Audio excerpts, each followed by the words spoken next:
मेरा नाम वैशाली कोठारी है और मैं मुंबई से हूँ और मेरी उम्र 31 वर्ष है। और मेरा टॉपिक है पर्व पर्युषण।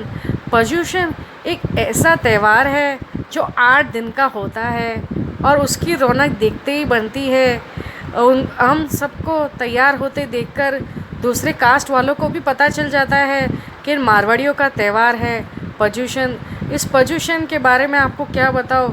अनेक प्रकार की क्रियाएं होती है कर्म से बनती हुई। सारे कर्म और पाप को धोने के लिए हम तरह तरह के तप, तरह तरह की क्रियाएं करते हैं। ये 8 दिन हमारे लिए बहुत महत्वपूर्ण होते हैं।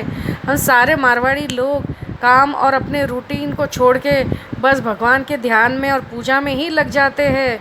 और बहुत सारे लोग अपने अलग अलग तप उपवास करके हम कर्मों से बंधन को मुक्त होने की क्रियाएं करते हैं। सुबह जल्दी उठकर पूजा सेवा में लग जाते हैं और नए नए कपड़े पहनते हैं, जैसे लगता है कि दिवाली आई हो। और पर्व पर्युषण के बारे में क्या बताऊँ। इसकी शुरुआत ही सुबह पूजा से होती है। फिर हम महाराज साहब का व्याख्यान सुनते हैं। व्याख्यान में तरह तरह की चीज़ें बताई जाती है जो हम सीख कर घर पे आते हैं और सबके साथ शेयर करते हैं। और फिर हम अपने क्रियाओं में लग जाते हैं। फिर हम तप करने का विचार करते हैं। तप करने के बाद हम अनेक प्रकार की पूजाओं में शामिल होते हैं। अनेक टाइप के वरघोड़े होते हैं और फिर हम प्रतिक्रमण करते हैं। ये प्रतिक्रमण भी करने के बाद हम सबसे मिलते हैं। फिर हम भगवान के दर्शन करते हैं और इसी तरह 8 दिन यही चलता रहता है। और अनेक अनेक प्रकार की पूजाएं, अनेक अनेक प्रकार के ज्ञान हम महाराज साहब से प्राप्त करते हैं। पर्व पर्युषण से हमें 8 दिन हमको बहुत कुछ इस अलग अलग क्रियाओं से मुक्त होने को मिलता है।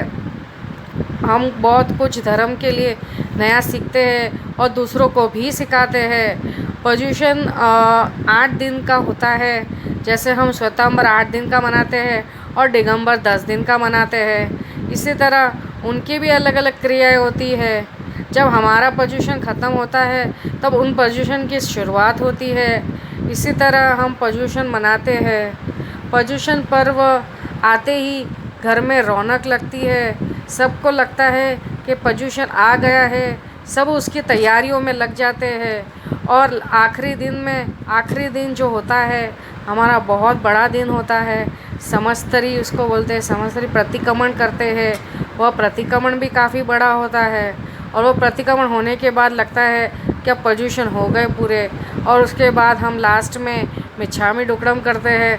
मिच्छामी दुक्कड़म करके हमारे जो 8 दिन में और जो पूरे साल के पाप है वह हम धोकर एक दूसरे से क्षमा मांगते हैं। अगर किसी इंसान से भी बैर हो गया हो तो उससे भी हम क्षमा मांगते हैं और बड़ों का आशीर्वाद लेते हैं कि आने वाला साल हम कोई अच्छी तरह की क्रियाएं करें और कोई पाप ना करे, किसी को भला बुरा ना बोले, किसी के लिए मन में कड़वाहट ना रखे, किसी के लिए मन में बुरे विचार ना लाए। सिर्फ शुद्ध विचार के साथ हम अपना नया साल शुरुआत करते हैं।